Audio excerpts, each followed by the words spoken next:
Chaque année, 10 000 vies en France pourraient être épargnées si une personne sur 5 connaissait les gestes d'urgence.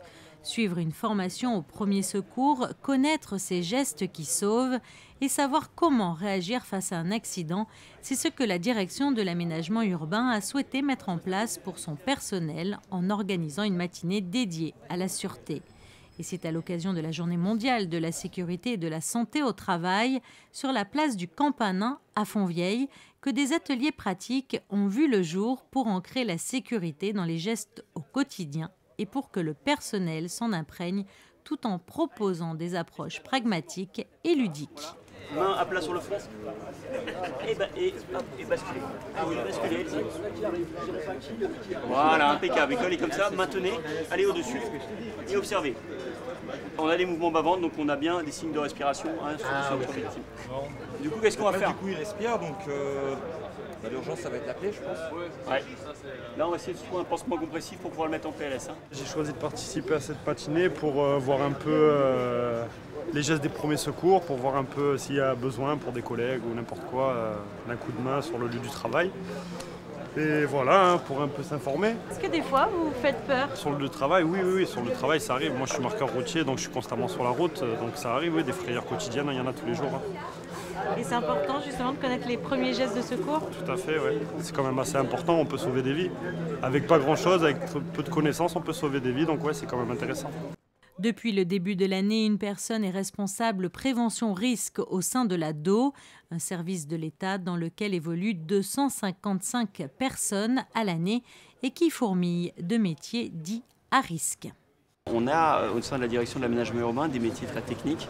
On a des personnels qui interviennent sur la voirie, signalisation, en milieu spécifique, assainissement, sur le domaine aussi de l'énergie, dans les jardins. Donc on a de multiples problématiques, de multiples potentiels risques. Donc oui, ces situations, on peut les retrouver et c'est important qu'ils soient en effet préparés, qu'on arrive aussi à les anticiper, mais qu'ils soient préparés à ce type de réaction. On a des métiers très techniques et avec vraiment des risques potentiels importants. Mais on met tout en œuvre et aujourd'hui c'est aussi cette illustration, on met tout en œuvre pour justement garantir un maximum de sécurité pour eux. Et on est à l'écoute aussi pour faire évoluer les pratiques par rapport à leur métier. Donc c'est-à-dire qu'on s'adapte aussi à des problématiques jardin, à des problématiques assainissement. On essaye d'être plus juste. Voilà, donc ça, je pense qu'en effet, ça peut leur être utile et ils sont très volontaires à participer à ces événements. Des ateliers pour apprendre certes les gestes de premier secours, mais aussi qui permettent aux candidats de se mettre dans un contexte sensoriel équivalent à une personne qui aurait pu consommer du cannabis, de l'alcool ou qui serait tout simplement dans un état de fatigue avancée. L'idée, c'est de faire le parcours en suivant les pointillés blancs, en touchant le minimum d'obstacles. Minimum. Le minimum. Idéalement, sans toucher d'obstacles. Je vais Okay, essayer, je vais essayer. donc ici, nous avons le cannabis. Je vous laisse essayer. Quelles sont vos sensations? Flou. C'est flou, hein? Ouais. D'accord. Où est-ce que je vais là? Je reste auprès de vous et on essaie de suivre les points blancs. Ouais, pas mal. Un plot. Là, il faut lever la jambe. Oui, c'est pas grave.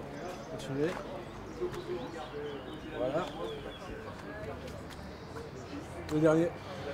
Le dernier. Voilà, attention. C'est fini. C'est pas mal. Bon, il y a quelque chose qui est un petit peu plus. Qu'est-ce qu'on ressent? Eh ben, je vais jamais prendre de cannabis sûr. C'est horrible, c'est horrible. On voit tout flou, je voyais 2 lignes comme ça. C'est pas conseillé quand même. Ça permet de sensibiliser les personnes à ce risque et aussi du fait qu'on est dans un état de confiance qui n'est pas perçu de la même manière par les personnes extérieures à la situation. Donc c'est aussi l'intérêt de l'exercice, c'est de mettre en avant cette différence de perception qui peut potentiellement générer des risques. Une matinée qui était ouverte à tous les volontaires et qui s'est achevée dans la bonne humeur autour d'une collation sur la place.